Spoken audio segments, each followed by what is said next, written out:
Apa hukum membaca Quran tanpa tadabbur maknanya? Membaca Quran ini macam-macam. Bagaimana orang boleh khatam Quran? Kanal Imam Syafi'i yukhtimul Qur'ana fi Ramadan 60 khatamah. Menghatamkan Al-Quran 60 kali khatam. Siang sekhatam, malam sekhatam. 30 hari, 30 khatam siang, 30 khatam malam. 60 kali khatam. Itu bukan baca tadabbur, itu baca cepat khatam. Makanya ada ulama-ulama, Imam Malik bin Anas, kalau bulan Ramadan dia tutup kitab Muwatta, dia hanya menghatamkan Quran saja. Oleh sebab itu ada bacaan cepat nak kejar khatam, ada bacaan tadabbur. Ada pula sahabat yang menghatamkan surat Al-Baqarah 8 tahun. Nah, itu bacaan tadabbur.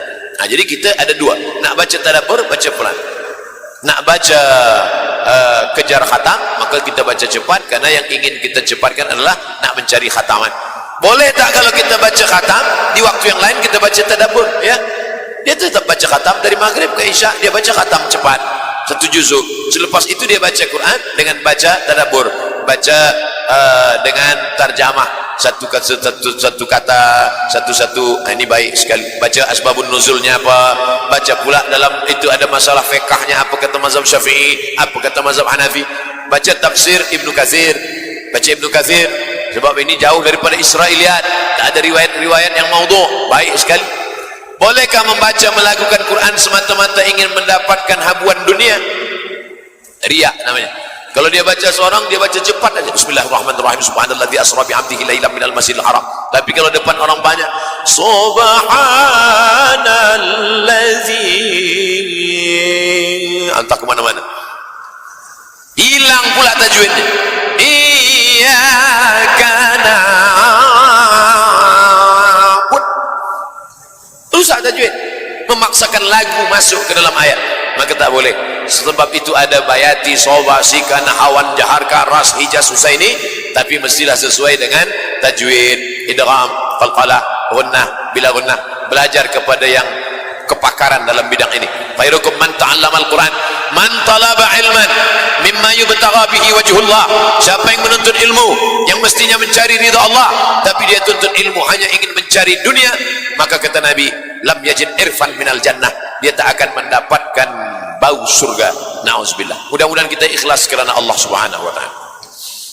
Adakah sah solat seseorang jika sekiranya kucing bermain-main di kaki dia?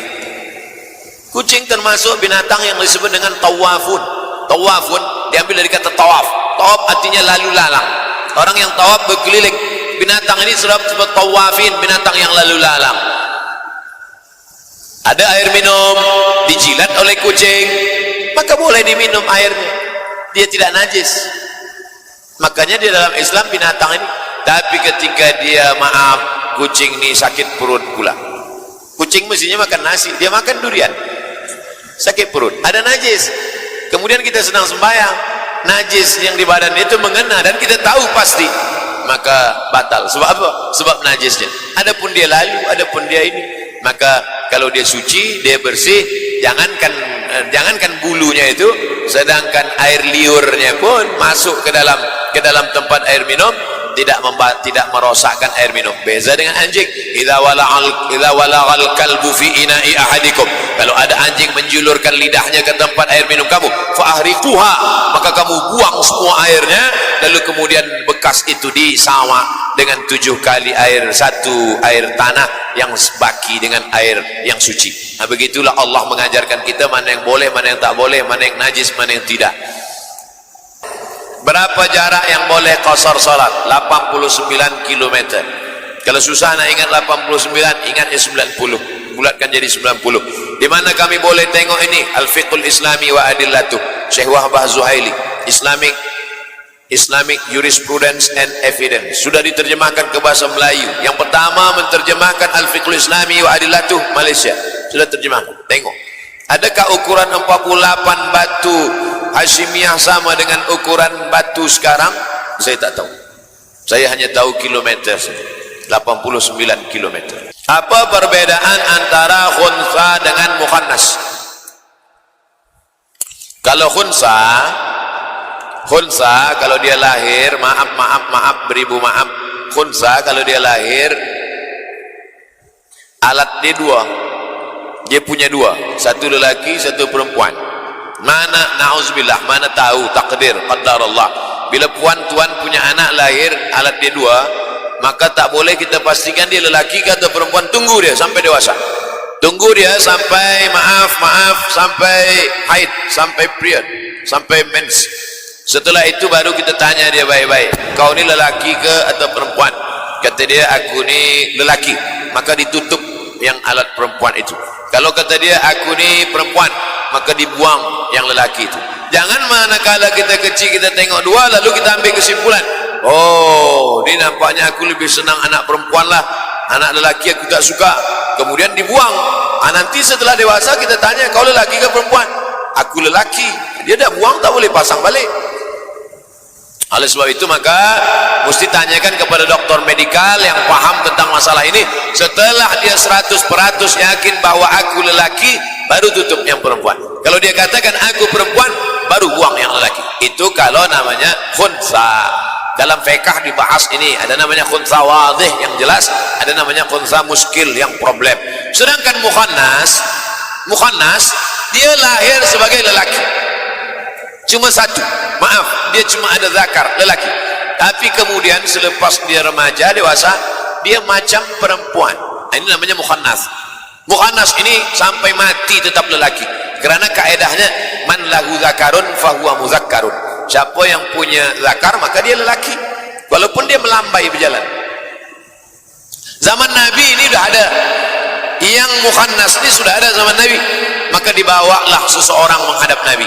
Mukhannas itu dia seperti perempuan. Zaman Nabi yang guna inai di tangan, di tapak tangan itu perempuan. Tiba-tiba ada seorang lelaki guna inai. Nabi tanya, ma balu hadzal rajul, kenapa dia ni pakai inai? Kata sahabat, dia ni mukhannas ya Rasulullah. Pergi bawa dia ke naqi. Ada satu tempat khas, tempat sunyi, namanya naqi. Naqi ini khas untuk tempat mukhannas. Dia tak boleh bercampur berkawan dengan orang banyak, sebab ini boleh menularkan kepada yang lain. Berapa banyak orang lama-lama berkawan, sebelum berkawan dengan mukhannas ni dia tegar, lelaki, kemari, tapi bila kawan kemari, oleh sebab itu ini boleh menularkan penyakit. Dia ni penyakit. Ini orang sakit mesti disehatkan, mesti dibawa polis dengan tentera situ, mengajarkan dia karate ke silat ke. Walaupun awal-awal tu dia nampak macam perempuan, tapi kita ada ni. Ibunya pula mesti semasa hamil itu berdoa, Rabbi habli minas salihin, minta selamat, a'udzu bikalimatillahi tammati min kulli syaitani wa hammati wa min kulli ainin lamah. Ini mukhannas ni mesti disembuhkan. Tapi kalau dia sampai pada takat, maaf, sudah melakukan hubungan seksual, maka dalam Islam jelas, man ra'aitumuhu ya'malu amala qaumi Lut, siapa yang kamu tengok melakukan perbuatan umat Nabi Lut, faqtulul fa'il wal maf'ul, maka mereka mesti dihukum mati. Begitulah Islam mengajarkan supaya kita menyehatkan mereka yang sakit. Orang sakit ini mesti disehatkan, bukan orang sakit dibiarkan. Ini kebentuk perbuatan mungkar. Ja'alna 'aliha safilha, kami jadikan bagian atas jatuh ke bawah, bagian bawah naik ke atas. Amtarna 'alaihim ijaratan min sinjilin mandud, kami hujani mereka dengan batu-batu yang dipanaskan dari api neraka. Bercerita hukuman tentang musibah umat Nabi Lut. Sekarang mereka bangkit membuat perlawanan bernama LGBT. Nauzubillah. Bagaimana tata cara golongan ini menunaikan ibadah umrah atau haji? Khunsa, kalau dia lelaki maka dia haji hukum lelaki. Kalau dia kata saya perempuan, maka dia ikut hukum haji umrah perempuan. Mukhannas seumur hidup tetap lelaki. Mukhannas tak ada lelaki, tak ada perempuan. Mukhannas yang lahir sebagai lelaki sampai mati dia tetap lelaki. Kalau dia sudah sempat operation, bertaubatlah kepada Allah Subhanahu wa taala. Balik ke jalan yang benar, luruskan niat, baikkan diri. Kalau dia taubat dengan baik, taubatnya diterima Allah. Kerana Allah berfirman, innallaha la yaghfiru ay yushraka bihi, Allah hanya tak menerima dosa syirik, wa yaghfiru ma duna dzalika liman yasha. Mukhannas sampai mati tetap lelaki. Berapakah jarak? Ustaz, ini ada seseorang saya tak dapat pastikan apakah dia khunsa atau mukhannas. Cek, bawa ke dokter medikal, tengok dia khunsa atau mukhannas. Jangan suruh saya jawab je. Apa hukumnya sekira kita menghadiri walimah perkawinan tanpa dijemput? Ini namanya tamu tak dijemput. Bila kita datang, kita makan, maka makanan kita itu haram. Begitu juga kalau jemputannya hanya untuk saya saja. Ustaz Somad, esok datang jemputan akikah anak saya ya. Ya. Rupanya datang pula jamaah. Selepas sembahyang datang jamaah. Ustaz Somad nak pergi ke mana? Saya nak lepas sembahyang ini saya nak pergi ada walimah akikah. Boleh saya ikut Ustaz? Tak boleh. Tapi kalau ya sahibul bait mengizinkan, boleh. Tunggu saya call dulu ya. Ya. Assalamualaikum. Waalaikumsalam. Saya nak pergi datang ke rumah awak kan jemput saya semalam. Betul. Tapi ada pula jamaah yang ikut ni, boleh tak? Boleh Ustaz. 1 2 boleh, 1 bas jangan. Kita bawa lah, kita pun orang baik, kita berfikir. Kata pepatah Melayu, orang baik kita berfikir. Jangan orang baik dia kata bawa lah, kita bawa sekampung. Oleh sebab itu maka kita izin dulu kalau kita nak bawa kawan kita. Adapun kita datang, kita makan, maka makanan itu haram. Sebab apa? Sebab kita tak ada dijemput. Adakah sah sekiranya seorang anak ingin menunaikan umrah atau haji bagi pihak ibu atau bapanya sedangkan dia sendiri belum pernah menunaikan ibadah haji? Labbaik Allahumma syukrumah, labbaik Allahumma syukrumah. Kata Nabi, engkau hajikan siapa? Aku hajikan Syubrumah ya Rasulullah. Syubrumah itu siapa? Akhi, saudaraku. Engkau dah haji atau belum? Belum. Kata Nabi, hajikan dulu dirimu baru hajikan Syubrumah. Inilah dalil tak boleh menghajikan orang kalau belum haji. Tapi sebetulnya di balik cerita ini selain mengandung masalah fiqh, tapi ada juga masalah akhlak. Apa akhlaknya? Orang dulu lebih sayang saudaranya daripada dirinya sendiri. Aku hajikan Syubrumah. Syubrumah siapa? Saudaraku. Orang dulu dia hajikan saudaranya walaupun dia belum haji. Orang sekarang dia pergi 10 kali saudara dia tak mau tahu. Tengok dalam satu hadis ada mengandung banyak makna. Adakah manusia boleh melihat syaitan atau jin? Mazhab Syafi'i tak boleh. Innahu yarakum huwa wa min haitsu la tarawnahum. Dia menengok kamu sedangkan kamu tak boleh menengok dia. Maka dalam mazhab Syafi'i tak ada orang boleh melihat jin. Tapi ada setengah orang yang disingkapkan Allah, namanya kasyaf. Dalam tasawuf ada namanya kasyaf. Kasyaf artinya tirai yang tersingkap. Tapi bukan kehendak dia, Allah bukakan dia. Allah bukakan, selepas itu nampak, habis itu hilang balik. Nah, bukan kehendak dia. Adapun bila ada orang mengatakan, aku tadi di rumah engkau, bila aku buka tengok ada ini, ada. Tadi aku di rumah engkau, aku tengok ada perempuan rambut terbuka, jin. Tak, itu bini aku gitu. Oleh sebab itu maka manusia ini kadang mengada-ngada. Oleh sebab itu kalau ada orang yang boleh menengok hantu, menengok jin, menengok pontianak, maka dia mesti diruqyah. Sebab jin itu masuk ke biji mata dia.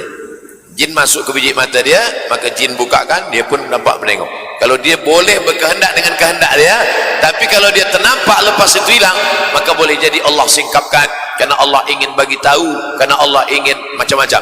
Oleh sebab itu maka dulu zaman sahabat Nabi ada pernah jin menampakkan diri kecil aja, kecil. Lalu kemudian sahabat Nabi ambil tongkat, dia pukul, ya syaitan pergi sana. Zaman sekarang sengaja pula orang berzikir nak tengok jin. Ada zikir khas niatnya untuk menengok jin. Innamal a'malu binniyat. Orang beramal sesuai dengan niatnya. Kalau niatnya ingin mencari ridha Allah, Allah kasih ridha. Kalau niat dia ingin menengok jin, maka Allah kasih tengok jin. Zaman dulu orang-orang yang mengamalkan satu zikir, bila dia nampak sesuatu karamah itu justru dia nak hilangkan, sebab itu dia anggap akan menghalang dia mengingat Allah SWT. Orang sekarang pula berzikir nak terbang di awan, nak berjalan di atas air. Efek sebab selalu menengok Batman and Spiderman. Kita berzikir bukan, makanya ulama tasawuf yang hakiki di awal zikir itu apa kata dia? Ilahi anta maksudi wa ridhaka matlubi. Kenapa itu yang ditanamkan di awal? Sebab dalam perjalanan itu macam-macam godaan datang. Makanya banyak juga orang berzikir ini bukan mendapat ridha Allah, tapi lama-lama jadi bomo, jadi dukun. Disebabkan apa? Disesatkan oleh syaitan. Oleh sebab itu luruskan niat, betulkan. Syaitan ini terbagi kepada dua dalam surat Al-Jin. Inna anna minnal muslimun wa minnal qasitun. Kami ini ada jin Islam dan ada pula jin kafir. Apa hukum sekiranya kita melakukan akikah untuk anak yang sudah meninggal dunia? Kullu mauludin rahinatun bi'aqiqatihi. Setiap anak tergadai dengan akikahnya. Kalau cincin kita tergadai, kita tebus. Kalau surat tanah kita tergadai, kita tebus balik. Anak kita ni tergadai. Kullu mauludin, semua anak ni tergadai bi'aqiqatihi, karena akikahnya. Bagaimana menebus anak yang tergadai? 3 caranya. Tuzbahu anhu yawma sabi'i. Sembelihkan kambing hari ke-7. Kalau tak ada duit hari ke-7, hari ke-14. Tak ada masa, hari ke-21. Lepas 21, tak usah tengok tarikh lagi. Sebulan, 2 bulan, setahun, 2 tahun, 3 tahun, 5 tahun, 10 tahun. Bagaimana kalau dia ada umur 40 tahun? Nak akikah juga? Boleh. Yang dah umur 40 tahun nak akikah, kata Imam Nawawi dalam Majmu' Syarah Muhadzab, sila akikah. Tapi akikah saja, jangan nak minta ayun pula.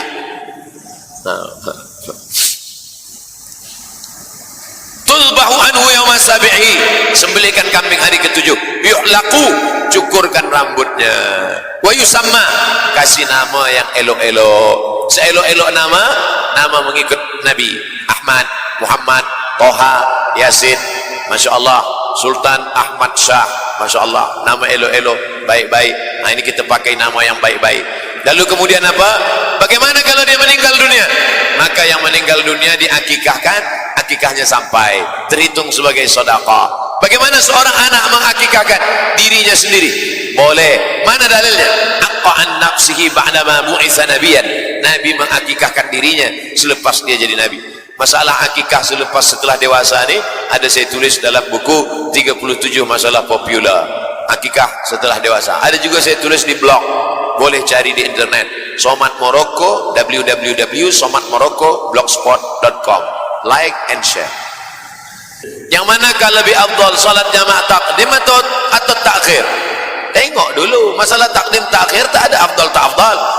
Tengok dulu. Kita berangkat pukul berapa? Kita berangkat daripada Pahang pukul 12. Zuhur belum masuk lagi.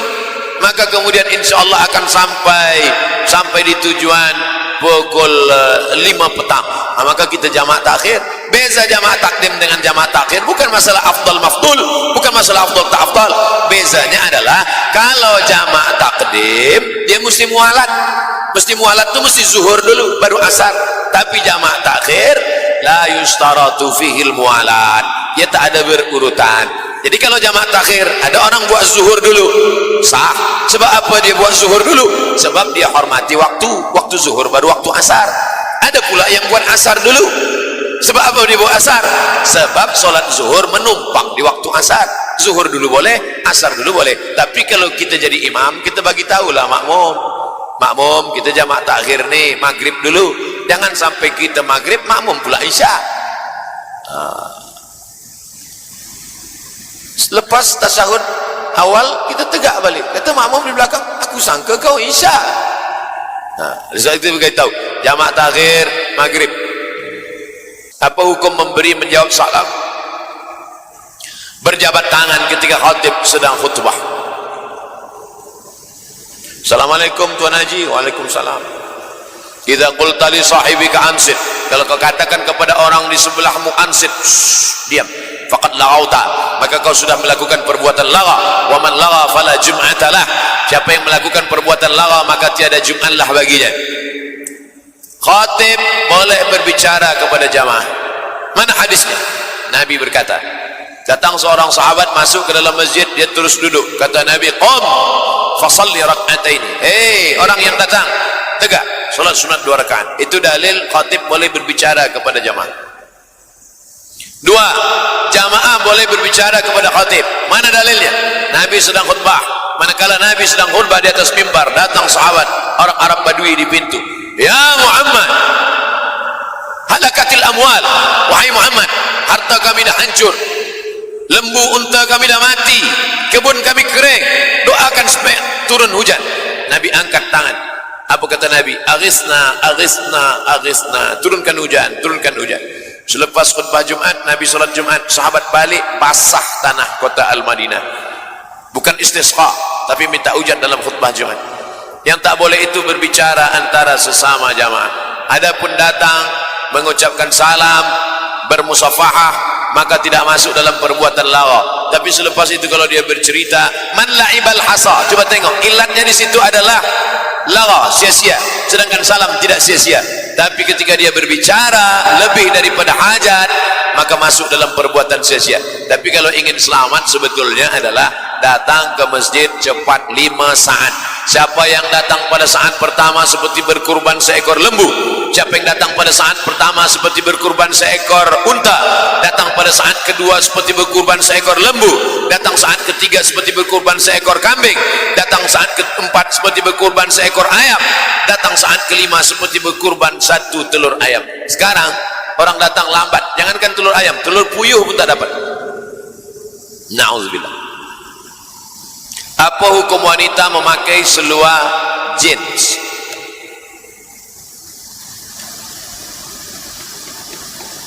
Wala tabarrujna la tabarrujna tabarrujal jahiliyatil ula. Janganlah kamu bersolek-solek jahiliyah. Bukan masalah kainnya, ini mesti diluruskan. Ada kain, nama kain ini jeans, tapi kain ini dia buat baju panjang, dia buat hijab, dia buat baju panjang, baju kurung, maka tak masalah. Tapi yang dia maksudkan jin di sini adalah sempit. Sedangkan dalam Islam tidak dibolehkan nampak bentuk aurat. Ya ayuhan nabi, wahai Muhammad, qul li azwajika, katakan pada istrimu, wa banatika, anak perempuanmu, wa nisa'il mu'minin, perempuan yang beriman, yudnina alaihinna min jalabibihinna, hendaklah mereka memanjangkan. Bagaimana dulu perempuan ketika turun ayat ini, yang nampak hanya biji matanya saja, bahkan yang nampak itu hanya sebelah, dia tutup mata sebelah. Keluar mereka dari masjid, kata Aisyah, yasturna, mereka tutup badan mereka, bimurutihinna, dengan kain panjang, sehingga orang tak kenal, tak nampak. Oleh sebab itu maka menutup aurat. Alhamdulillah di negeri Melayu, di Malaysia, khasnya lagi di Pahang, perempuan-perempuan menutup aurat. Kita ajarkan anak-anak kita menutup aurat, kainnya mestilah lapang dan tidak sempit, tidak pula nampak transparan, maka insya Allah akan selamat daripada fitnah akhir zaman. Amin ya rabbal alamin. Adakah orang kecacatan akal boleh mewarisi harta? Adakah bahagian pewarisannya sama dengan orang yang normal? Ya. Lizakari mithlu hadzil unsayain. Anak lelaki dapat 2 kali bagian anak perempuan. Tidak disebutkan di situ lizakaril aqili, tak ada ikatan baik dalam Quran maupun dalam hadis Nabi. Bagi anak yang berakal saja yang dapat, yang tak berakal tak dapat. Tak ada. Anak berakal, yang tak berakal tetap dapat. Tapi yang tak berakal ini mesti dipegang oleh wali. Yang mentasarrufkan hartanya adalah wali. Fasultanu waliyun man la waliyalaha. Perempuan yang tak ada wali maka sultan menjadi walinya. Orang yang berakal menjadi walinya. Maka kalau ada anak yang kurang akal, belum akil balik, maka mesti ada wasi namanya. Wasi yang memegang wasiat. Nanti bila dia ada akil balik dibagi. Adapun yang kekurangan akal, maka sampai hari akhir dia diaturkan. Kalau tidak dia akan ditipu oleh orang yang berakal. Ini begitulah Islam mengajarkan kita. Harta wakaf umat Islam boleh digunakan oleh orang tak Islam? Tak boleh. Sebab harta wakaf yang boleh sedekah sunat. Adapun wakaf maka dia ada 4. Yang pertama waqif, orang yang berwakaf. Yang kedua mauquf alaih, orang yang menerima wakaf, nazir namanya. Yang ketiga mauquf bih, benda yang diwakafkan. Yang keempat ada ijab dan qabul. Aku wakafkan tanah ini untuk sekolah agama Islam tunai. Tiba-tiba dia buat untuk yang lain, maka nazir berdosa sebab sudah keluar dari akad. Ini namanya wakaf. Kalau tidak ada ini, maka terhitung sebagai sedekah saja.